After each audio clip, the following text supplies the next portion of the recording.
Hello everyone, welcome back to the channel. So today I'm going to tell you how to turn on two-factor authentication on Facebook. If you are using Facebook and now you want to turn on two-factor authentication, so let's see how can you do this. First, you just have to open your Facebook app, open it, and here go to menu icon, just select it, and here just scroll down, look for settings and privacy, tap on it, then select settings.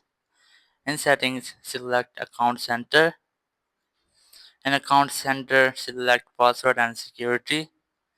And here you have the option of two-factor authentication. Just select it. And here select your profile. And after that, just select in which way you want to get your code. As I'm going to select SMS or WhatsApp, so just select it.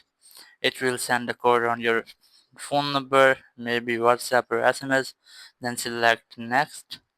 And here select your number, and after doing this you just have to wait for the code, and here's the code.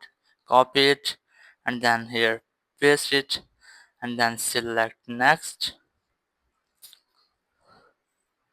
and here you can see that the two-factor authentication is turned on. So that's how you can easily turn on two-step verification. Thank you very much for watching the video. Until next video, bye bye.